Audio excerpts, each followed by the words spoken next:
கமலம் astro YouTube channel அன்பர்கள் அனைவருக்கும் எனது அன்பான வணக்கங்கள். குரு பகவான் வக்ரகதிக்கு வரப்போகிறாரு.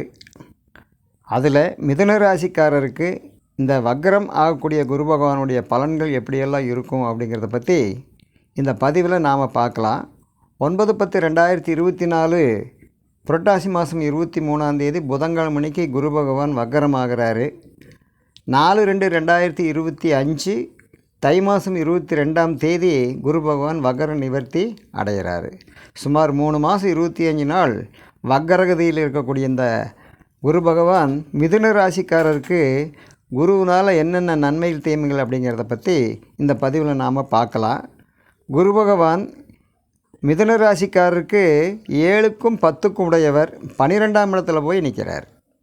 12ஆம் இடம் அப்படிங்கிறது அது ஒரு விரயத்தை கொடுக்கக்கூடிய இடம். பகை வீட்டில் போய் வேறு நிற்கிறாரு.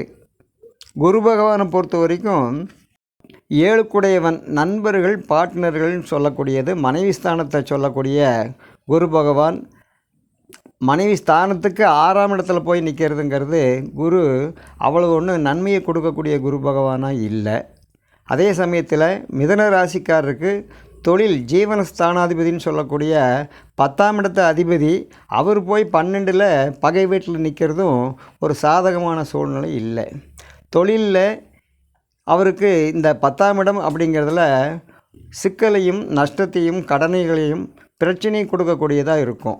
ஏற்கனவே கண்டகச்சனி அஷ்டமச்சனி எல்லாம் முடிஞ்சு அப்பாடான்னு உட்கார்ந்துருக்கக்கூடிய இந்த காலகட்டத்தில் அவருக்கு குரு பகவான் 11ஆம் இடத்துல இருந்தது கொஞ்சம் ஆறுதலாக இருந்துச்சு. இப்போ 12ஆம் இடத்துல வந்த குரு மறுபடியும் ஒரு பிரச்சனையை கொடுக்கக்கூடிய காலகட்டமாக அமைஞ்சிருக்கு. இதில் இந்த குரு பகவான் வக்ரகதி அடைகிறார். இந்த வக்ரம் அப்படிங்கிறது மறுபடியும் மிதுன ராசிக்காரருக்கு ஒரு ஆறுதலான சமாச்சாரம் தான். ஆனாலும் குரு பகவானை பொறுத்த வரைக்கும் 12ஆம் இடத்துல வக்ரத்தில் இருந்தாலும் கூட 4ஆம் இடம் அப்படிங்கிற சுகஸ்தானத்தை குரு பார்க்குறாரு. கடன்கள், அதாவது நோய்கள், ஆரோக்கியக்கேடு, வேறு எந்த சிக்கல்கள் இருந்தாலும் கூட சமாளிக்க முடியாமல் இருந்த காலகட்டங்கள் மாறி இப்போது அதையெல்லாம் சமாளிச்சுக்கலாம் அப்படிங்கிற அளவுக்கு குரு பகவான் 6ஆம் இடத்தை பார்க்குறாரு.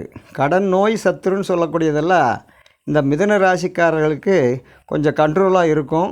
8ஆம் இடம் ஆயுள் ஸ்தானம். 8ஆம் இடத்தையும் குரு பார்க்குறதுனால பொதுவாக இவர் கொஞ்சம் இப்போது துள்ளல் ஜாஸ்தியாக இருப்பார். அதாவது சுறுசுறுப்பாக இருக்கக்கூடிய காலகட்டம். படிக்கக்கூடிய மாணவ மாணவிகளுக்கு இந்த 4ஆம் இடத்தை குரு பார்க்குறதுனால மறதிகளெல்லாம் நிவர்த்தியாகி அஷ்டமத்து சனியில் இருந்த அந்த பாதிப்பு நிவர்த்தியாகி இப்போ குரு பார்க்க கோடி நன்மைங்கிற மாதிரி அவங்களும் நல்லா இருப்பாங்க. இருந்தாலும் கூட இந்த மிதுன ராசிக்காரருக்கு குரு பயிற்சி ஆனால் அடுத்த வைகாசியில் வரக்கூடிய குரு பயிற்சி வரைக்கும் கொஞ்சம் சுமாராக தான் இருக்கும். அதனால் இந்த மிதுன ராசிக்காரருக்கு இந்த குரு வக்ரம் ஓரளவுக்கு பரவாயில்லை, மத்தியமான பலன் தான் அப்படிங்கிறத சொல்லி மற்றும் ஒரு வீடியோவில் உங்கள் அனைவரும் சந்திக்கிறேன். நன்றி, வணக்கம், வாழ்க வளமுடன்.